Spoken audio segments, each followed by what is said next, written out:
Hello मेरे प्यारे student, good evening to all of. मैं आपको स्वागत करता हूँ मैं अपने YouTube channel Gurukul Institute of Commerce में। आज मैं फाइनली आपको ईपीएस के एमसीक्यू को क्वेश्चन करवाने वाला हूँ।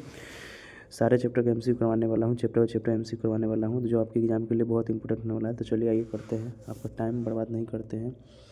तो फर्स्ट क्वेश्चन क्या बोल रहा है भाई? फर्स्ट क्वेश्चन बोल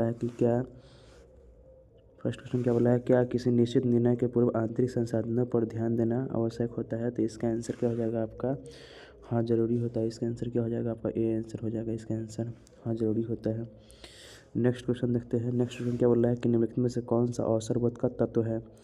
तो इसका जो करेक्ट आंसर हो जाएगा आपका आंसर डी हो जाएगा। इसका आंसर क्या हो जाएगा? डी आंसर हो जाएगा आपका। अगला क्वेश्चन, तीनों क्वेश्चन क्या बोल रहा है कि निम्नलिखित में से कौन सा अवसर का प्रकार है? तो इसका जो आंसर करेक्ट आंसर हो जाएगा आपका निम्नलिखित में से कौन सा अवसर का प्रकार है? तो इसका जो करेक्ट आंसर हो जाएगा आपका बी आंसर हो जाएगा, निर्मित अवसर हो जाएगा। क्वेश्चन नंबर 4 करते हैं। क्वेश्चन नंबर 4 क्या बोल रहा है कि निम्नलिखित में से कौन सा व्यावसायिक अवसर की पहचान को प्रभावित करने वाला घटक है? तो इसका जो करेक्ट आंसर हो जाएगा आपका ए हो जाएगा, आंतरिक मांग की मात्रा हो जाएगा। इसका आंसर आपका ए हो जाएगा, आंतरिक मांग की मात्रा हो जाएगा। आगे देखते हैं। अगला क्वेश्चन क्या बोल रहा है कि निम्न में से कौन सा अवसर का प्रकार है? 5 नंबर क्वेश्चन क्या बोल रहा है कि निम्न में से कौन सा अवसर का प्रकार है? तो इसका जो करेक्ट आंसर हो जाएगा आपका सी हो जाएगा। अवसर का प्रकार प्रियन विद्वान अवसर होता है और निर्मित अवसर होता है, दोनों हो जाएगा आपका। सी आंसर हो जाएगा। तो ये आपका बुक का क्वेश्चन हो गया। आपका fill in the blanks with question करते हैं। देखिए क्वेश्चन नंबर क्या बोल रहा है। 1 नंबर कि व्यावसायिक अवसर डैश से संबंधित नहीं होता है। तो इसका जो आंसर हो जाएगा आपका डैश से संबंधित नहीं होता है। व्यावसायिक अवसर डैश से संबंधित नहीं होता है। यहाँ पे यार गलत हो गया है, नहीं होता नहीं बल्कि होता है। इसका आंसर क्या हो जाएगा? वाणिज्यिक संभाव्य परियोजनाओं से हो जाएगा। इसका आंसर आपका नहीं होता है बल्कि होता है। इसका आंसर हो जाएगा नहीं की जगह पर नहीं काट दीजिए, नहीं गलत है यहाँ पे क्वेश्चन। अगला क्वेश्चन देखते हैं। अगला क्वेश्चन क्या बोल रहा है कि उत्पाद जिनकी मांग अधिक होती है अधिक डैश होते हैं। तो जो उत्पाद का मांग अधिक होगा वो अभी के लिए उसका क्या होगा? अधिक लाभप्रद होगा, यानी कि अधिक लाभ होगा। इसमें आपका आंसर ए हो जाएगा। क्वेश्चन नंबर 3 देखते हैं। क्या किसी निश्चित निर्णय के पूर्व आंतरिक संसाधनों पर ध्यान देना डैश होता है? तो आवश्यक होता है। इसका आंसर क्या हो जाएगा आपका? ए हो जाएगा 3 का। चलिए आगे देखते हैं। आगे क्या बोल रहा है? आगे क्वेश्चन बोल रहा है कि क्या डैश का अर्थ है वर्तमान परिस्थितियों के संयोग से लाभ उठा लेना होता है? तो इसका जो करेक्ट आंसर होगा आपका 4 का ए होगा। अवसर का मतलब होता है वर्तमान परिस्थितियों के संयोग से लाभ उठा लेना होता है। चलिए नेक्स्ट क्वेश्चन देखते हैं कि डैश को व्यावसायिक अवसर की खोज के रूप में परिभाषित किया गया है। तो इसका जो आंसर होगा करेक्ट आंसर मेरे प्यारे स्टूडेंट सी इसका आंसर होगा। प्रवर्तन को व्यावसायिक अवसर की खोज के रूप में परिभाषित किया गया है। और हम लोग एडिशनल क्वेश्चन देख लेते हैं। एडिशनल क्वेश्चन क्या बोल रहा है? एडिशनल क्वेश्चन में क्या बोल रहा है कि उद्यमी अथवा साहसी का रूप किस प्रकार का होता है? तो इसका जो करेक्ट आंसर होगा आपका सी हो जाएगा। पहचानकर्ता का रूप होता है और आपका प्रवर्तक रूप होता है, दोनों हो जाएगा। इसका आंसर ए और बी दोनों हो जाएगा। अगला क्वेश्चन देख लेते हैं। क्वेश्चन नंबर 2 क्या बोल रहा है? क्वेश्चन नंबर 2 बोल रहा है कि अवसर और उद्यमी के बीच किस प्रकार का संबंध होता है? जो अवसर होता है और उद्यमी होता है उसके बीच किस प्रकार का रिलेशनशिप होता है? तो मछली और पानी का रिलेशनशिप होता है। सी इसका आंसर होगा आपका, मछली और पानी का रिलेशनशिप होता है। क्वेश्चन नंबर 3 देख लेते हैं। क्वेश्चन नंबर 3 क्या बोल रहा है कि जो अवसर पहले से मौजूद होते हैं क्या कहलाते हैं? कौन सा अवसर कहलाते हैं? तो इसका आंसर जो होगा आपका ए हो जाएगा। पर्यावरण में विद्यमान अवसर कहलाते हैं। जो अवसर पहले से मन में मौजूद होता है उसको हम लोग क्या बोलते हैं? पर्यावरण में विद्यमान अवसर बोलते हैं। अब क्वेश्चन नंबर 4 देख लेते हैं। 4 नंबर क्वेश्चन क्या बोल रहा है कि उद्यमी या साहसी का मुख्य कार्य क्या है? उद्यमी या साहसी का मुख्य कार्य क्या है? तो इसका आंसर आ जाए आपका हो जाएगा डी हो जाएगा, सभी हो जाएगा। यहाँ पे भाई गलत है, यहाँ पे इसका आंसर क्या होगा? सभी हो जाएगा। क्योंकि उद्यमी और साहसी का मुख्य कार्य क्या होता है? नवप्रवर्तन करना होता है, जोखिम करना होता है, नेतृत्व एवं निर्णय करना होता है। इसका आंसर क्या होगा? सभी होगा भाई मेरे। क्वेश्चन नंबर 5 देख लेते हैं। 5 नंबर क्वेश्चन क्या बोल रहा है कि साहसी अवसरों की विभिन्न चरण क्या है? तो इसका जो आंसर होगा करेक्ट आंसर आपका सभी हो जाएगा। अवसरों को ढूंढना होता है, विचारों का मूल्यांकन करना होता है, उत्पादों एवं सेवाओं की पहचान करना होता है। इसका आंसर क्या हो जाएगा? सभी हो जाएगा। अब क्वेश्चन नंबर देख लेते हैं। 6 नंबर क्वेश्चन देख लेते हैं। 6 नंबर क्वेश्चन क्या बोल रहा है? 6 नंबर क्वेश्चन बोल रहा है कि ऐसे अवसर जो पहले से मौजूद नहीं होते हैं बल्कि उपभोक्ताओं की रुचि, फैशन, तकनीकी परिवर्तन आदि पर निर्भर करते हैं, वे क्या कहलाते हैं? तो भाई इसका आंसर हो जाएगा बी हो जाएगा आपका, निर्मित अवसर हो जाता है। ये इसका आंसर हो जाएगा आपका। अगला क्वेश्चन बोल रहा है कि व्यावसायिक अवसरों की पहचान को प्रभावित करने वाला घटक है, तो इसका जो आंसर होगा आपका डी हो जाएगा। इसका आंसर क्या हो जाएगा? डी हो जाएगा, आपका डी आंसर हो जाएगा। क्वेश्चन नंबर 8 बोल रहा है कि व्यावसायिक अवसर के तत्व है, तो इसका जो आंसर होगा करेक्ट आंसर आपका डी हो जाएगा। फिर डी आंसर हो जाएगा। बाजार होता है, व्यावसायिक विचार होता है, उद्यमी की योग्यता होता है, तो इसका आंसर करेक्ट आंसर क्या हो जाएगा? आपका डी हो जाएगा। फिर अगला वाला क्वेश्चन कि एक उद्यमी अथवा साहसी को कहा जाता है, तो एक उद्यमी अथवा साहसी को क्या कहा जाता है भाई? तो इसका आंसर सी हो जाएगा। आर्थिक विकास का प्रवर्तक बोला जाता है, आर्थिक विकास का प्रेरक भी बोला जाता है, तो इसका आंसर क्या होगा? आपका सी हो जाएगा। एक उद्यमी अथवा साहसी को क्या क्या बोला जाता है? तो आर्थिक विकास का प्रवर्तक और आर्थिक विकास का प्रेरक दोनों बोला जाता है। अगला क्वेश्चन बोल रहा है कि एक सफल उद्यमी में अवश्य निम्न गुण होनी चाहिए। एक सफल उद्यमी में कौन कौन से गुण होना चाहिए भाई मेरे? तो एक सफल उद्यमी में नेतृत्व का गुण होना चाहिए, नियंत्रण का गुण होना चाहिए, नवप्रवर्तन का गुण होना चाहिए, बल्कि इसका आंसर क्या होगा? सभी हो जाएगा इसका आंसर। एक सफल उद्यमी में सभी गुण होना चाहिए। चलिए अब ये आपका फर्स्ट चैप्टर खत्म हुआ, अब दूसरा चैप्टर देखते हैं। दूसरा चैप्टर क्या बोल रहा है? दूसरा चैप्टर का हम लोग ऑब्जेक्टिव स्टार्ट करते हैं। आपका फर्स्ट क्वेश्चन क्या बोल रहा है कि प्रेरणाएँ संबंधित नहीं होता है, तो प्रेरणाएँ संबंधित जो नहीं होता है, एकमुश्त भुगतान संबंधित नहीं होता है प्रेरणाएँ। आपका फर्स्ट का आंसर क्या हो जाएगा? डी हो जाएगा। प्रेरणाएँ किससे संबंधित नहीं होता है भाई? तो एकमुश्त भुगतान से संबंधित नहीं होता है। क्वेश्चन नंबर 2 देखते हैं। क्वेश्चन नंबर 2 क्या बोल रहा है आपका? थोड़ा सा नहीं बड़ा कर लेते भाई मेरे। क्वेश्चन नंबर 2 क्या बोल रहा है कि सामाजिक ढांचा की रचना होती है, सामाजिक ढांचा की रचना होती है, इसका आंसर हो जाएगा भाई, इसका जो आंसर आपका हो जाएगा, इसका आंसर हो जाएगा समुदाय के क्रियात्मक विभाजन से हो जाएगा। इसका आंसर क्या हो जाएगा? आपका सी हो जाएगा। सामाजिक ढांचा की रचना कैसे होती है? तो समुदाय के क्रियात्मक विभाजन से होती है। अगला क्वेश्चन देख लेते हैं। 3 नंबर क्वेश्चन क्या बोल रहा है कि ज्ञान अर्जन प्रक्रिया में शामिल होता है, तो ज्ञान अर्जन प्रक्रिया में आपका शामिल जो होता है, डी इसका आंसर हो जाएगा। संचालन शामिल होता है, मनोभाव शामिल होता है, अनुक्रिया शामिल होता है, तो 3 का आंसर क्या हो जाएगा? आपका डी हो जाएगा। चलिए 4 नंबर क्वेश्चन देख लेते हैं आपका। अब 4 नंबर क्वेश्चन देख लेते हैं। 4 नंबर क्वेश्चन क्या बोला है कि आर्थिक सहायता होता है, तो भाई आर्थिक सहायता क्या होता है? पुनः भुगतान होता है, इसका आंसर क्या हो जाएगा? सी हो जाएगा। 4 का क्या हो जाएगा? आंसर सी हो जाएगा। आर्थिक सहायता क्या होता है? पुनः भुगतान होता है। बढ़िया से यार इसको देख लो भाई, वीडियो सारा आपका ऑब्जेक्टिव क्लियर हो जाएगा। बढ़िया से इस वीडियो को देख लेना है। अगला क्वेश्चन क्या बोल रहा है? 5 नंबर क्वेश्चन बोल रहा है भाई क्या कि सामाजिक व्यवहार संबंधित नहीं होता है, तो सामाजिक व्यवहार जो संबंधित नहीं होता है, लाभ अर्जन प्रक्रिया से संबंधित नहीं होता है। सामाजिक व्यवहार संबंधित किससे नहीं होता है? लाभ अर्जन प्रक्रिया से, क्योंकि भाई लाभ अर्जन प्रक्रिया कोई समाज से संबंध होवे नहीं करता है, तो इसका आंसर 5 का क्या हो जाएगा? डी आंसर हो जाएगा। और अगला क्वेश्चन देख लेते हैं आपका। 6 नंबर क्वेश्चन क्या बोल रहा है कि निम्नलिखित में से कौन सा पर्यावरण या वातावरण का महत्व है, तो इसका जो आंसर होगा आपका डी हो जाएगा। पर्यावरण अथवा वातावरण का महत्व क्या होता है? तो अवसर की खोज करने में होता है, आपका अस्तित्व को बनाए रखने में होता है, और सफलता प्राप्त करने में होता है, तो इसका आंसर क्या हो जाएगा? डी हो जाएगा। अब क्वेश्चन हम देख लेते हैं। 7 नंबर क्वेश्चन क्या बोल रहा है कि निम्नलिखित में से कौन सा पर्यावरण का प्रकार है, तो भाई इसका आंसर होगा सी होगा। सी होगा। आंतरिक पर्यावरण भी होता है और बाहरी पर्यावरण भी होता है, इसका आंसर क्या हो जाएगा? सी हो जाएगा। 7 का क्या हो जाएगा? सी हो जाएगा। अब क्वेश्चन नंबर देख लेते हैं। 8 क्वेश्चन देख लेते हैं। 8 नंबर क्वेश्चन क्या बोला कि निम्नलिखित में से कौन सा पर्यावरण सूक्ष्म जांच को प्रभावित करने वाला घटक है, तो इसका आंसर क्या हो जाएगा? आपका डी हो जाएगा। आर्थिक विकास का स्तर होता है, आर्थिक नीतियाँ होता है, और बाजार की स्थिति होता है, इसका आंसर क्या हो जाएगा? आपका डी हो जाएगा। अब क्वेश्चन नंबर 9 देख लेते हैं। 9 नंबर क्वेश्चन क्या बोल रहा है कि आर्थिक नीतियाँ क्या निर्धारित करती है भाई? तो आर्थिक नीतियाँ निर्धारित करती है, व्यवसाय की मात्रा निर्धारित करती है, व्यवसाय की दिशा निर्धारित करती है, व्यवसाय की दिशा और मात्रा, यानी कि इसका करेक्ट आंसर क्या होगा? 9 का सी आंसर। व्यवसाय की दिशा और मात्रा निर्धारित करती है आर्थिक नीतियाँ। चलिए क्वेश्चन नंबर 10 देख लेते हैं। क्वेश्चन नंबर 10 क्या बोल रहा है कि बाहरी वातावरण जो शक्तियों से निर्मित होता है का सामान्य प्रभाव किस पर पड़ता है, तो उपकरण व्यवहार पर पड़ता है भाई, व्यवसाय पर पड़ता है, यानी कि उपकरण व्यवहार हो जाएगा इसका आंसर आपका 10 का ए हो जाएगा। अब fill in the blanks with वाला क्वेश्चन देख लेते हैं। क्या बोल रहा है कि व्यवसाय का नियामक ढांचा डैश से संबंधित होता है, तो इसका जो करेक्ट आंसर होगा आपका व्यवस्थापन से संबंधित होता है। व्यवसाय का नियामक ढांचा किससे संबंधित होता है भाई मेरे? तो व्यवस्थापन से संबंधित होता है। व्यवसाय का नियामक ढांचा किससे संबंधित होता है? तो व्यवस्थापन से। यार इसको रट लो बढ़िया से भाई, देख लो अच्छा से वीडियो इसको।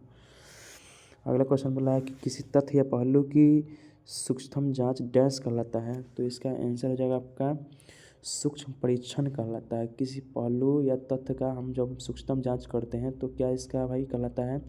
तो सूक्ष्म परीक्षण कहलाता है, इसका आंसर क्या हो जाएगा? ए हो जाएगा। चलिए अब आगे देखते हैं क्वेश्चन भाई। क्वेश्चन नंबर 3 क्या बोल रहा है क्वेश्चन नंबर 3 क्या बोल रहा है कि डैश पर्यावरण पर शासी अथवा उद्यमी का नियंत्रण होता है। तो भाई आंतरिक पर्यावरण पर नियंत्रण होता है शासी और उद्यमी का, क्योंकि बाहरी पर्यावरण पर नियंत्रण नहीं होता है। तो 3 का क्या हो जाएगा आंसर आपका ए हो जाएगा। चलिए नेक्स्ट क्वेश्चन क्या बोल रहा है 4 नंबर के पर्यावरण पर शासी अथवा उद्यमी का नियंत्रण नहीं होता है। कौन सा ऐसा पर्यावरण है जिस पर शासी अथवा उद्यमी का नियंत्रण नहीं होता है। तो इसका आंसर जो है करेक्ट आंसर आपका बी हो जाएगा। बाहरी पर्यावरण पर शासी अथवा उद्यमी का कोई नियंत्रण नहीं होता भाई, इसको कंट्रोल नहीं कर सकता उद्यमी। आंतरिक पर तो हो सकता है लेकिन बाहरी पर नियंत्रण नहीं होता है। और एडिशनल क्वेश्चन देख लेते हैं। एडिशनल क्वेश्चन क्या बोल रहा है। एडिशनल क्वेश्चन फर्स्ट बोल रहा है कि वातावरण का सूक्ष्म परीक्षण निम्नलिखित कारणों से आवश्यक होता है, क्योंकि यह व्यूहरचना के निर्माण में सहायक होता है, संभावित खतरों और अवसर की पहचान करने में सहायक होता है, वातावरण का सतत विश्लेषण करता है। इसका आंसर क्या हो जाएगा डी हो जाएगा। वातावरण का सूक्ष्म परीक्षण निम्नलिखित कारणों से आवश्यक है, क्योंकि ये सभी ऑप्शन आपका सभी हो जाएगा। चलिए अगला क्वेश्चन देखते हैं। दोनों क्वेश्चन क्या बोल रहा है कि निम्नलिखित में से कौन सा आंतरिक पर्यावरण के घटक नहीं है। भाई आंतरिक पर्यावरण घटक कौन नहीं है। तो ग्राहक नहीं है भाई, ग्राहक बाहरी पर्यावरण का घटक होता है आपका, ग्राहक इसका आंसर हो जाएगा। अगला क्वेश्चन बोला कि निम्न में से कौन सा बाहरी पर्यावरण का घटक नहीं है। बाहरी पर्यावरण के घटक नहीं है तो आपका इसका आंसर जो होगा उत्पादन हो जाएगा, ये आंतरिक पर्यावरण का घटक है। क्वेश्चन नंबर 3 का आंसर क्या हो जाएगा आपका सी हो जाएगा। चलिए अब अगला क्वेश्चन देख लेते हैं। अरे यार 1 मिनट रुको भाई।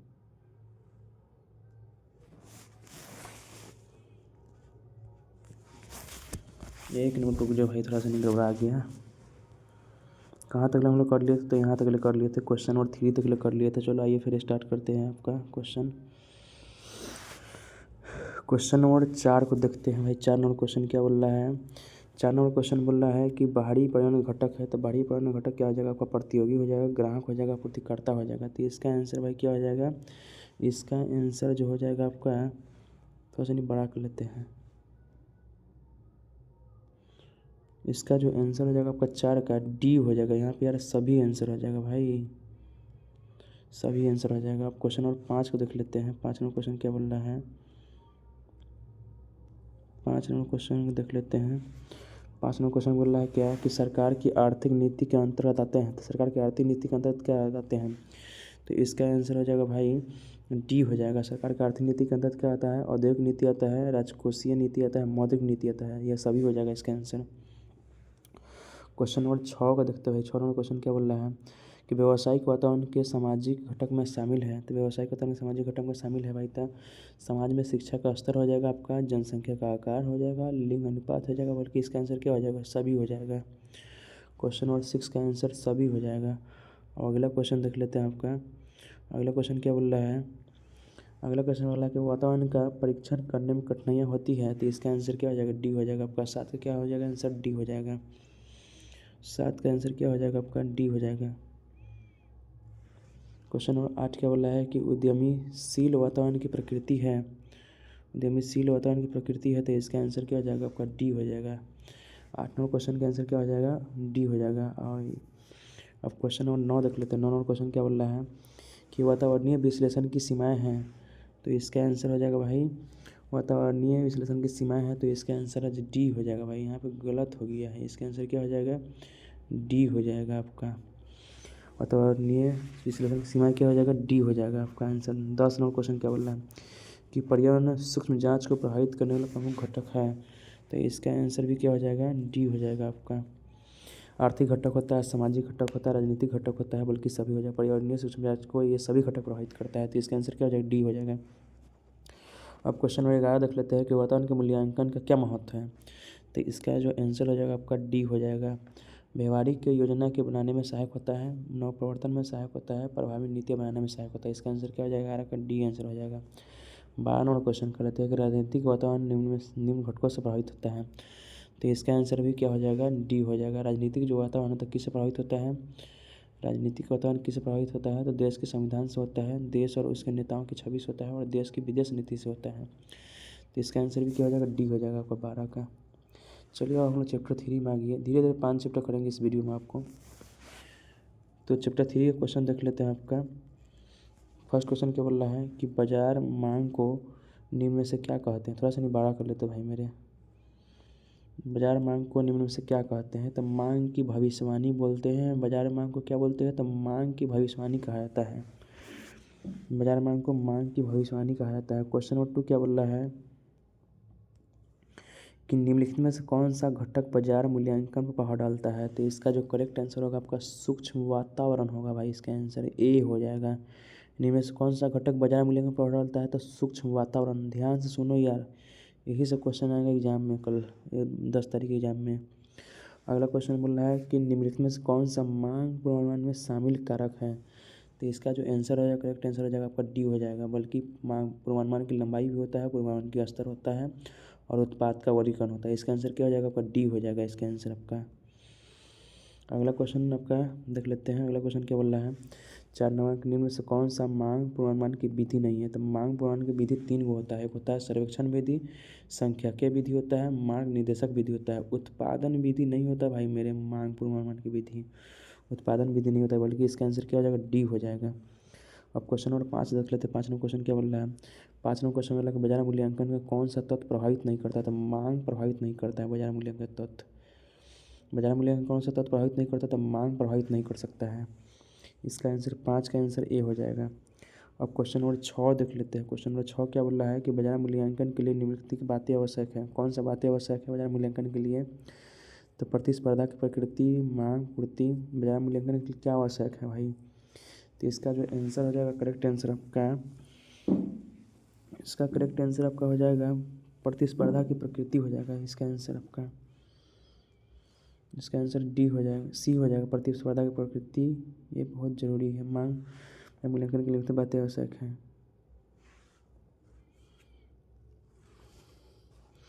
अगला क्वेश्चन आपका क्या बोल रहा है? अगला क्वेश्चन बोल रहा है कि मांग प्रमाण को डैश के रूप में जाना जाता है।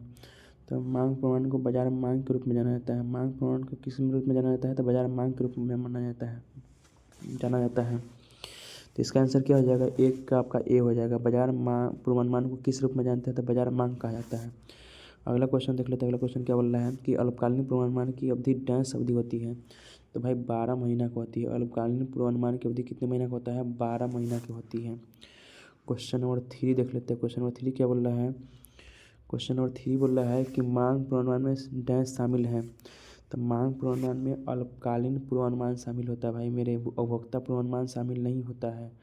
मांग पूर्वानुमान में सिर्फ अल्पकालीन पूर्वानुमान शामिल होता है। तो 3 का आंसर क्या हो जाएगा आपका? ए हो जाएगा। अगला क्वेश्चन बोल रहा है कि विपणन के स्वभाव में डैश शामिल होता है। तो विपणन के स्वभाव में क्या शामिल होता है? तो उत्पाद नियोजन शामिल होता है। इसका आंसर क्या हो जाएगा? ए हो जाएगा। विपणन के स्वभाव में कौन शामिल होता है? तो उत्पाद नियोजन शामिल होता है।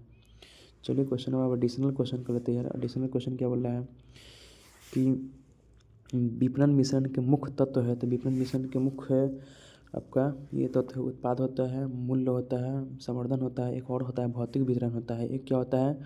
भौतिक वितरण होता है भाई, भौतिक वितरण होता है। 4 तत्व होता है विपणन मिश्रण का। एक होता है भौतिक वितरण होता है। तो इसका आंसर क्या हो जाएगा? डी हो जाएगा आपका आंसर। अगला क्वेश्चन क्या बोल रहा है कि मांग पूर्वानुमान की कितनी विधियाँ होती है? तो 3 विधियाँ होती है। अभी आपको ऊपर से क्वेश्चन में पहले बताए थे कि मांग पूर्वानुमान की 3 विधि होता है। सर्वेक्षण विधि होता है, सांख्यिकीय विधि होता है, मार्ग निर्देशक विधि होता है। 3 विधियाँ होता है। चलिए आगे क्वेश्चन देखते हैं। आगे क्वेश्चन क्या बोल रहा है? क्वेश्चन क्या बोल रहा है कि विपणन की अवधारणा की विचारधारा है। तो विपणन की 2 विचारधारा है। एक होता है परंपरागत विचारधारा होता है, एक होता है आधुनिक विचारधारा होता है। तो परंपरागत विचारधारा क्या बोला जाता है? परंपरागत विचारधारा में बोला जाता था कि सिर्फ वस्तु का विक्रय की सिर्फ वस्तु के विक्रय पर ध्यान दिया जाता था। लेकिन जो आधुनिक विचारधारा आया है उस पर वस्तु के विक्रय के साथ साथ ग्राहक संतुष्टि का भी ध्यान दिया जाता है, तभी आपका वस्तु ज़्यादा से ज़्यादा बिक्री होगा। तो ये दोनों विचारधारा आपको समझा दी है। अगला क्वेश्चन होगा, इसका आंसर क्या हो जाएगा आपका? 3 का सी हो जाएगा आपका। दोनों विचारधारा होता है, 3 का सी लगा ही देते हैं यार। अगला क्वेश्चन बोल रहा है 4 नंबर, बाजार मूल्यांकन पर प्रभाव डालने वाला घटक होता है। तो बाजार मूल्यांकन पर प्रभाव डालने वाला घटक क्या होता है? यह सभी होता है। पूर्ति करने वाला पूर्तिकर्ता होता है, सूक्ष्म वातावरण होता है, विपणन मध्यस्थ होता है। बल्कि इसका आंसर क्या हो जाएगा? सभी हो जाएगा आपका। अगला क्वेश्चन बोल रहा है आपका 5 नंबर के विपणन के स्वभाव क्षेत्र में शामिल है। तो विपणन के स्वभाव क्षेत्र में शामिल क्या है? तो ये सभी हो जाएगा। इसका आंसर हो जाएगा उत्पाद नियोजन, वितरण माध्यम के निदान, उपभोक्ता का अनुसंधान। ये सभी हो जाएगा। ये 2 मार्क्स क्वेश्चन के लिए भी आपको बहुत हेल्पफुल करेगा भाई। अगला क्वेश्चन बोल रहा है कि 6 नंबर बाजार मूल्यांकन करते समय एक साहसी को निम्नलिखित में रूपरेखा तैयार कर लेना चाहिए। तो भाई इसका आंसर क्या हो जाएगा आपका सभी हो जाएगा। ये सभी रूपरेखा तैयार कर लेनी चाहिए। मांग का, पूर्ति और प्रतियोगिता का, उत्पादन की लागत का, सभी का तैयार करके रूपरेखा तैयार करनी चाहिए। अगला क्वेश्चन बोल रहा है कि मांग पूर्वानुमान की विधियाँ हैं। तो मांग पूर्वानुमान की कितनी विधियाँ हैं? तो भाई 3 विधियाँ। इसका आंसर क्या हो जाएगा? डी हो जाएगा आपका। अगला क्वेश्चन बोल रहा है कि मध्यकालीन पूर्वानुमान की अवधि कितनी होती है? तो मध्यकालीन पूर्वानुमान की जो अवधि होती है आपका 2 से 3 वर्ष की होती है। 2 से 3 वर्ष की अवधि होती है मध्यकालीन पूर्वानुमान की अवधि। अगला क्वेश्चन बोला कि दीर्घकालीन पूर्वानुमान की अवधि क्या होती है? तो दीर्घकालीन पूर्वानुमान की अवधि जो होती है आपका 3 से 10 वर्ष की होती है। 3 से 10 वर्ष की अवधि होती है दीर्घकालीन पूर्वानुमान की अवधि आपका। अगला क्वेश्चन बोल रहा है 10 नंबर क्वेश्चन बोल रहा है कि अल्पकालीन पूर्वानुमान का उद्देश्य क्या है? तो इसका आंसर आपका डी हो जाएगा। अगला क्वेश्चन बोला कि दीर्घकालीन पूर्वानुमान का उद्देश्य क्या है? तो आपका आंसर क्या हो जाएगा? आपका डी आंसर हो जाएगा। मानव शक्ति का नियोजन करना होता है आपका, पूंजीगत व्यय का नियोजन करना होता है, दीर्घकालीन वित्तीय आवश्यकताओं का नियोजन करना होता है। तो इसका आंसर क्या हो जाएगा? आपका डी हो जाएगा। 11 का डी आंसर हो जाएगा। चलिए अब हम लोग आगे देखते हैं, चैप्टर 4 देखते हैं। चैप्टर 4 में फर्स्ट क्वेश्चन क्या बोल रहा है कि निम्नलिखित में से किसका उत्पाद या सेवा का चुनाव करते समय ध्यान रखना जरूरी है? तो भाई इसका आंसर आपका क्या हो जाएगा? डी हो जाएगा। हम लोग जब कोई भी उद्यमी उत्पाद या सेवा का चुनाव करता है तो उसको मानने की ये बात ध्यान रखना जरूरी होता है। प्रतियोगिता का ध्यान रखना जरूरी होता है। उत्पादन में कितनी लागत है उसका ध्यान रखना जरूरी है। लाभ की संभावना भी देखना जरूरी है भाई। तो इसका आंसर क्या हो जाएगा? डी आंसर हो जाएगा। चलिए अगला क्वेश्चन देख लेते हैं। क्वेश्चन नंबर 2 क्या बोल रहा है? क्वेश्चन नंबर 2 बोल रहा है कि निम्नलिखित में से किसका उत्पाद या सेवा का चुनाव करते समय ध्यान रखना जरूरी नहीं है? तो ध्यान रखना जरूरी नहीं जो है आपका माने कि उत्पाद नियोजन का ध्यान रखना जरूरी नहीं है। इसका आंसर क्या हो जाएगा? डी आंसर हो जाएगा। बाकी चीज़ का ध्यान रखना जरूरी करता है। बाजार का निर्धारण करना जरूरी होता है, व्यवहारिकता होता है, प्रतियोगिता भी ध्यान रखना जरूरी होता है। इसका आंसर क्या हो जाएगा? डी हो जाएगा। डी, इसका ध्यान रखना जरूरी नहीं है। अगला क्वेश्चन बोल रहा है 3 नंबर क्वेश्चन कि निम्नलिखित में से कौन सा नए उद्यम की शुरुआत के लिए प्रारंभिक पूर्वावस्था में शामिल नहीं है? तो आपका इसका जो करेक्ट आंसर हो जाएगा प्रारंभिक वृद्धि अवस्था हो जाएगा। इसका आंसर डी होगा। निम्नलिखित में से कौन सा नए उद्यम की शुरुआत की प्रारंभिक पूर्व अवस्था में शामिल है? तो भाई प्रारंभिक वृद्धि अवस्था नहीं होगा। इसका आंसर क्या हो जाएगा? डी आंसर हो जाएगा इसका आंसर आपका। चलिए क्वेश्चन नंबर 4 देख लेते हैं। क्वेश्चन नंबर 4 क्या बोल रहा है कि निम्नलिखित में से कौन सा नए उद्यम की शुरुआत की अवस्था नहीं है? तो नए उद्यम की शुरुआत की अवस्था नहीं है तो आपका इसका आंसर हो जाएगा उत्पाद बाजार अवस्था हो जाएगा। ये नए उद्यम की शुरुआत की अवस्था भाई नहीं होता है। इसका आंसर क्या हो जाएगा? सी हो जाएगा। नए उत्पाद बाजार का अवस्था हो जाएगा आपका। 4 का सी हो जाएगा। अगला बोल रहा है क्वेश्चन कि बीज पूंजी की आवश्यकता किस लिए होती है? तो बीज पूंजी की जो आवश्यकता होती है भाई इसका आंसर क्या हो जाएगा? सी हो जाएगा। उत्पाद विकास, बाजार के अनुसंधान के लिए और प्रभावी परिचालन व्यय को पूरा करने के लिए, दोनों इसका आंसर हो जाएगा। बीज पूंजी की आवश्यकता दोनों के लिए होती है। और इसका fill in the blanks with question देख लेते हैं। क्या बोल रहा है कि साहसी उद्यमी को डैश दायित्व पूरा करना पड़ता है? तो संवैधानिक दायित्व पूरा करना पड़ता है। इसका आंसर क्या हो जाएगा? बी हो जाएगा। संवैधानिक दायित्व पूरा करना पड़ता है। अगला क्वेश्चन बोल रहा है कि एक साहसी कामगार और डैश दोनों होते हैं। एक साहसी कामगार और डैश दोनों होते हैं तो स्वामी होता है। एक साहसी स्वामी होता है। एक साहसी कामगार और डैश दोनों होते हैं तो स्वामी होता है। इसका आंसर क्या हो जाएगा? 2 का आंसर हो जाएगा आपका बी हो जाएगा। अगला क्वेश्चन क्या बोल रहा है कि एक नए उद्यम की शुरुआत की अवस्था में डैश भागों में बांटा जाता है।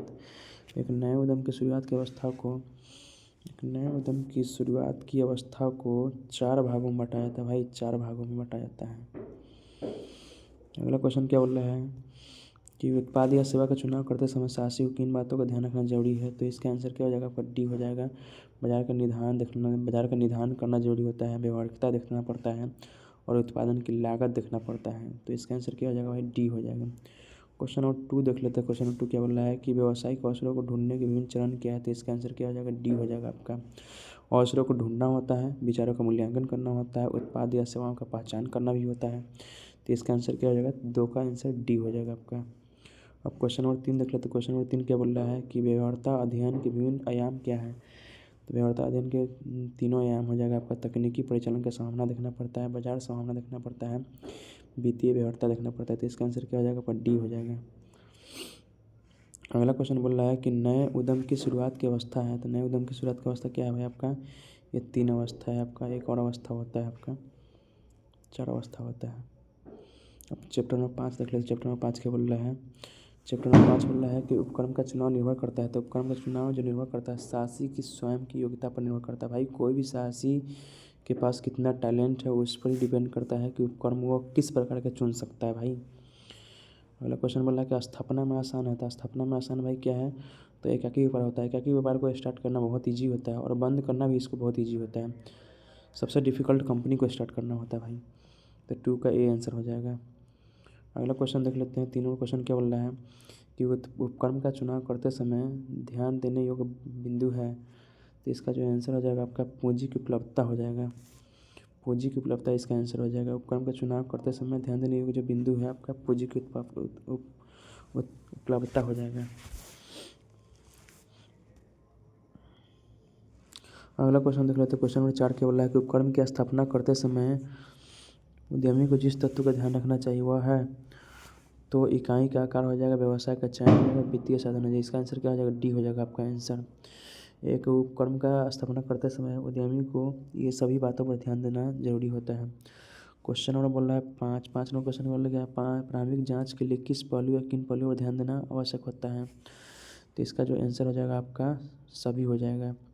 सरकारी प्राथमिकता के अनुरूप प्रवर्तन से संगति और निवेशक की उपलब्धता, ये सभी बातें होना जरूरी है।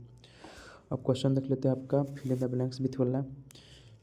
क्या क्वेश्चन बोल रहा है कि डैश को व्यावसायिक अवसर की खोज के रूप में परिभाषित किया है। तो प्रवर्तन को व्यावसायिक अवसर की खोज के रूप में परिभाषित किया है। प्रवर्तन को व्यावसायिक अवसर की खोज के रूप में परिभाषित किया गया है। इसका आंसर ए हो जाएगा आपका। क्वेश्चन नंबर 2 बोल रहा है कि डैश बाजार में पूर्णता की स्थिति को सृजित करता है जो अंततः बिक्री और लाभ में वृद्धि करता है। तो इसका आंसर क्या हो जाएगा आपका? 2 का आविष्कार हो जाएगा, यानी कि ए आंसर होगा। आविष्कार बाजार में भाई पूर्णता को सृजित करते हैं और अंततः बिक्री लाभ में वृद्धि करते हैं। क्वेश्चन नंबर 3 देख लेते हैं। क्वेश्चन नंबर 3 क्या बोल रहा है कि डैश वे है जिन्हें उपक्रम करती है, यह वैसी राय है जिस पर वह चलती है तथा यह वैसी निर्णय है जिसके द्वारा यह सफलता के लिए निश्चित स्तर पर पहुंचाती है। तो भाई क्या कहलाता है? तो रणनीतियाँ कहलाता है। रणनीतियाँ 20 का आंसर हो जाएगा भाई। क्वेश्चन बड़ा लेकिन आंसर शॉर्ट भाई। आगे क्वेश्चन देख लेते हैं। एडिशनल क्वेश्चन देख लेते हैं। एडिशनल क्वेश्चन क्या बोल रहा है कि एक सफल उपक्रम की आवश्यक शर्त क्या है। अगर आप उपक्रम को सफल बनाना चाहते हैं तो कौन कौन सा कंडीशन फॉलो करना पड़ता है भाई। तो सबसे पहले सुपरिभाषित संस्थागत लक्ष्य होना चाहिए आपका। दूसरा बोल रहा है कि प्रभावपूर्ण संगठन प्रणाली होना चाहिए, प्रभावपूर्ण नियोजन होना चाहिए। तो इसका आंसर क्या हो जाएगा आपका? डी हो जाएगा। एक सफल उपक्रम के लिए 3 आवश्यक शर्त होना जरूरी है।